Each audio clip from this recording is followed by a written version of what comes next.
Let's face it, business technology is frustrating and complex. So how do you make sure it works for your team? To make IT right, start the discussion at go-domain.com.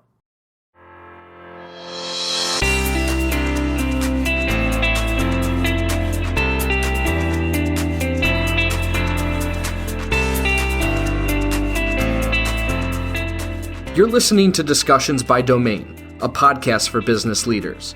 Our discussions may be with people you've probably heard of before, but the majority of our guests are in the trenches, professionals like you and I, with the same challenges and struggles of keeping up in the Northeast. They're implementing strategies, overcoming hurdles. They're leading the fastest growing businesses in our region. My name is Anthony DeGraw, Director of Partnerships at Domain Computer Services, and the host of this show. When I'm not talking with business leaders, you'll hear stories from behind the scenes of Domain and the ups and downs of our own growth journey, as we intend to take over the world. Just kidding. Well, maybe. Let's get into the show. So welcome back for part 2 of Rebecca's interview on Discussions by Domain podcast. She is the partner in charge of forensic accounting at Sobel & Co. LLC. In part 1, Rebecca discussed how having a comprehensive operating agreement when you first start your business and hiring a bookkeeper with an accounting background will help you avoid engaging with a forensic accountant down the line. In part 2, she's going to discuss the next 3 points, which are implementing internal controls, training your employees about fraud and how to recognize it. And the final point she discusses with us is finding and hiring a team of professionals around you to support you in your business. I hope you enjoy part 2 with Rebecca from Sobel & Co. And let us know what you think in the comments or by leaving us a review on iTunes or Spotify or wherever you listen to the episode. Once again, Rebecca from Sobel & Co. All right, let's continue on here. This third point here that we talked about before the call is interesting to me. What does this one have to do with? So this is one of my favorite things to say to people is that remember that trust is not an internal control. So internal controls are processes and procedures that companies put into place to make sure that things operate as they're supposed to and to try to prevent breakdowns in whether it's, integrity or breakdowns in information flow, breakdowns in the business in general. So you put these internal controls around things, so especially in the financial area, so that you can have accurate financial reporting, so that you know that people know what's wrong and what's right. And too many times and in too many cases that we come across, somebody has placed too much trust in an employee or a business partner.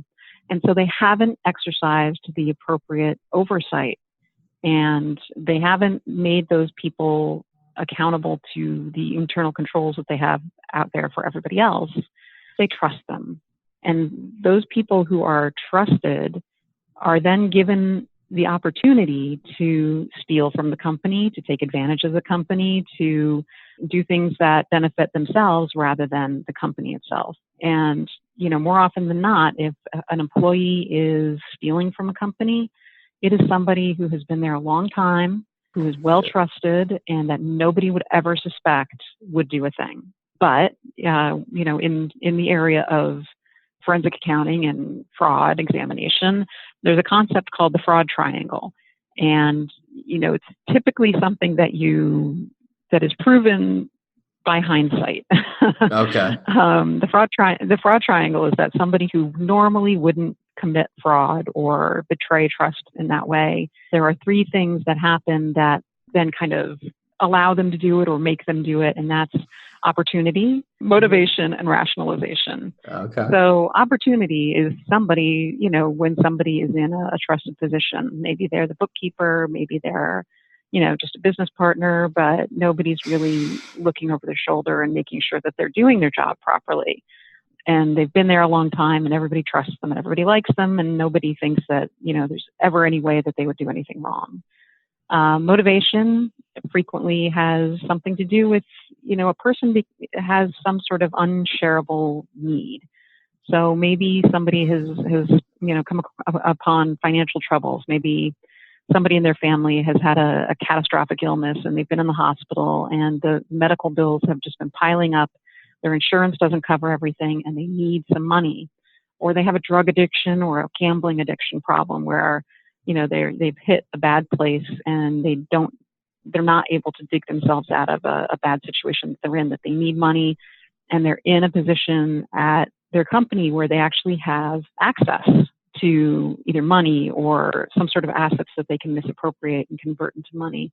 The rationalization is that normally these people are not people who would steal from their company. They're not career criminals. They're not psychopathic. Yeah. But they've come across this situation where they're desperate. They can't share it. They don't feel that they can share it. And they have this opportunity and they start rationalizing to themselves that, I've worked my butt off for this company for years. I deserve to take this money. Or they think, I'm going to take something and it's only temporary. It's just kind of like a loan and I'm going to pay it back before anybody ever notices. Yeah. Well, a lot of times they'll start out that way, but then they realize that nobody's actually caught them. Nobody's noticed. Nobody's detected their misappropriation. And they'll then start thinking, well, maybe I need a little bit more, or something else has come up and nobody's going to catch me and I'll pay it back at some point. So it just starts kind of going down this slippery slope. And all of that really starts out because there's been trust and they haven't been subject to the same scrutiny as maybe other employees have. So I just believe that in any company that has internal controls, regardless who you are, whether you're the owner or the newest clerk on the job, you all need to be subject to the same internal controls, the same oversight, et cetera, so that, trust gets taken out of the situation and everybody gets treated the same regardless. Yeah. If you need, if you're in a secure location where everybody has to swipe a badge to get in and gain access to a particular office or a lab, well, you don't let people piggyback on you. You have everybody swipe in. It doesn't matter who they are. If you are in an accounting department and, you're supposed to have one person, record deposits and one person take them to the bank, well, that always needs to be the case, regardless who's doing it. You always have to have checks and balances and oversight. And that way, you're taking away that opportunity that people have due to the trust and the lack of oversight. And everybody's got the same, everybody's being treated the same, so nobody feels badly about it. Yeah, exactly. It brings up two good points on my end before we get to your fourth point here. But number one, how much this relates to the cybersecurity field and the breaking down of trust, and then the opening up of opportunity. Typically it's like these two fields mirror each other in this realm, because it happens all the time, and it all starts around trust. And then you see that typically some of the worst offenders are the people with the keys to the castle. So the executive team, maybe some higher level management positions where it's kind of oversight is happening. And they're the worst culprits of both, I'm assuming in this area as well as the cybersecurity area. It's like, this doesn't apply to me. Well, it's like, no, it applies to everybody. Right, exactly. And they can easily override the controls and override whatever processes. Because, if they're going in, on the accounting end, if they're going in and telling some accounting clerk to make a certain type of entry that's improper, well, you think that person's going to say no? It's the boss. Exactly. So unless you set that example and, you demonstrate that from above, from the top, and all the way down through the organization, it's going to be a tough sell. Yeah. And my second point is, I can guarantee you right now that the quote of your episode when it goes live is going to be, remember that trust is not an internal control. That's awesome. I think everybody needs to know that. That's got to be your LinkedIn headline right there. Cool. All right. Let's jump into point 4 here. Okay. So train your people about fraud and how to recognize it. So this is kind of a funny one because, I've gone through a lot of fraud training over my career. And every time I go through something, I'm like, wow, they've just trained a whole bunch of us to commit fraud now. um, but it's really important that people understand what fraud is and how to recognize it, because otherwise they're not going to know when they see it. When you're in an accounting department and, you see people doing certain things and you think, that's not such a great thing, but oh well. If they really knew that that was wrong, then they would possibly report it. Yeah. So people have to know what it is, how to recognize it. And sometimes you actually do have to treat people like kindergartners and tell them what is okay and what is not okay. We do some internal investigations where, internal policies and procedures break down and maybe the culture within the company is not very good and people are not doing the things that they should be doing. And the first question we ask is, do you have something like a code of conduct or an ethics policy that just tells people what they can and cannot do? Because sometimes you get into this groupthink situation where everybody's doing it. And because everybody else is doing it, they think it's okay. And especially if they see the boss doing it or somebody higher up. So you really need to tell people explicitly what appropriate conduct looks like and what inappropriate conduct looks like, and how to report it. And, as you're also talking about recognizing fraud in that way, I just thought, I would add on educating your people about all of these tech-enabled scams, because fraud is still happening in many of the same forms that have always happened. Low-tech, very, easy kind of grassroots forms. Yep. But technology is making it so much easier to reach more victims. And, that's what everybody is seeing with these business email compromise scams and social engineering, where they start trying to gather information from you on their way to trying to break into your company's systems. You hear so many stories about somebody getting an email from their boss saying, please transfer $100,000 to XYZ account immediately. And, the boss isn't available right then, but the person who got it thinks, oh my gosh, I have to do what the boss asked me to do, so I'm just going to do it. And it turns out that it was a fraudulent email. Yeah. My company, we've gone through training and we get test emails sent out to us to see who will fall for them.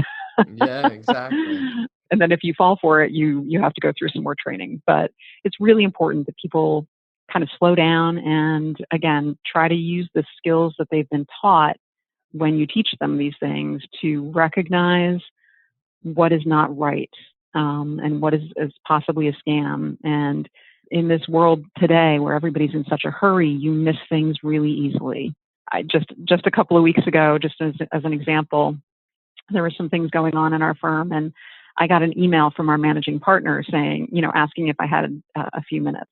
And because I was sort of expecting some sort of email from him, I just didn't look, and I immediately just shot back, sure, you want me to stop by. And then the email, and then I thought about it, I didn't hear back from him. And I'm like, if this was really important, he would have gotten right back to me. And so I look at the email again, and I realized it was not from a work address. It was from like an AOL address or something. Gotcha. And I'm like, wait a minute. So then I ended up looking, so I immediately marked it as junk and looked into then I thought, wow, I wonder if this person wrote back to me. And I went into my junk mail, and they had, and they'd wanted me to go out and buy like $100 Target gift cards or something, and then scratch off the codes and send them to them. And I'm just like, should I play with this person or what? Oh my goodness. But the thing is, it's like, I initially fell for it. I didn't click on any links or anything, luckily. But, then I was just like, but it was because I was in such a hurry that I didn't look. And that's what people need to understand, is to slow down, and not just with technology, but other things that are going on around them. Just slow down, think about it, and take a look. Do you have a resource for people in terms of training for like the accounting fraud and things to look for there that we can point to? Well, the Association of Certified Fraud Examiners is one organization that is out there training people to be certified fraud examiners like I am. And they have classes of about all sorts of different types of fraud and how to detect it and what to do. Okay. And, most of those classes are, targeted toward professionals in the industry, but people like me will also go out and do training for businesses to talk about what their risks could be. Yeah. No, that makes sense. We'll definitely make sure we link to them in the show notes here so people can check them out, and obviously can definitely touch base with you on if they want to put on a training for their team to look into that. Cool. Yeah, and it's a great idea to do that. Yeah, definitely get ahead of it. All right. And then finally here, our last point is find a team of professionals. Tell me what this means. Right. So a lot of people, when they're just starting out in a business, kind of go it alone. And, you fly by the seat of your pants, and maybe you have a couple of advisors or people who are supporting you, but you don't think about really kind of assembling a team who's going to be watching your back and working together. It might not be something that you start out with early on in your business, but I would certainly recommend that people start networking or getting to know professionals like accountants, lawyers, and bankers. Because as a business grows, you're going to need one or all of them at one time or another. And, your accountant is going to help guide you in terms of the financial decisions you make and say, budgeting, and if for some reason you might need an audited financial statement or some sort of financial statement that you need to present to investors or creditors, somebody who might be interested in your business. And they're also going to help you, keep compliant with your tax obligations. Maybe you have employees. You need to make sure that you're remitting payroll taxes. Maybe you're using consultants who are independent and they're getting 1099s instead of W-2s. There are a lot of really complicated issues on the financial side that an accountant is going to be able to help you get through without running afoul of any of the authorities. A lawyer is going to keep you, on the right track when it comes to maybe there's a regulatory issue in your particular industry, employment law, dealing with, other companies, contracts with your suppliers and your vendors, all of those things. You're really better off having an attorney guide you through that rather than trying to do it yourself. And a banker, well, whenever you're going to need some more working capital, or maybe you need to add on, some capital equipment and expand your business or get some sort of a loan to help you out, the banker is going to be your best friend. And it's really a good thing to have all of these people know each other so that they can discuss and share information with your permission, of course, because none of them are going to share the information without your permission, because they're all operating under, confidentiality with you. Yes. Because that's just the way these professionals work. Yeah. But it would be good to have them know each other and work in tandem, because that way, if they all know of a particular situation that's going on, they're going to be able to share the information and get you through that particular situation much better than just going to one and then maybe going to the other, but not letting each of them know what's going on, having them work together. That shared experience and the knowledge and the ability to strategize and help your business go where it needs to go, you're going to need all three of those few points. Yeah. And, besides having, and you want to make sure that they're qualified. A lot of times people will reach out to a buddy of theirs who's in, a lawyer or an accountant. Yeah. And, they might be able to help you out for a little while, but they may not be able to help you out with the really important things. So you do need to make sure that you get somebody who understands your industry and understands your business well and really is very knowledgeable about those things. And if they're not, then they can refer you to somebody who is for a specific situation. Yeah. But you also have to, hopefully they're not yes men. They're going to give you honest feedback, and you want them to push against you, because you want somebody to be guiding you and giving you good advice when you're making some tricky decisions and possibly, looking to spend a lot of money.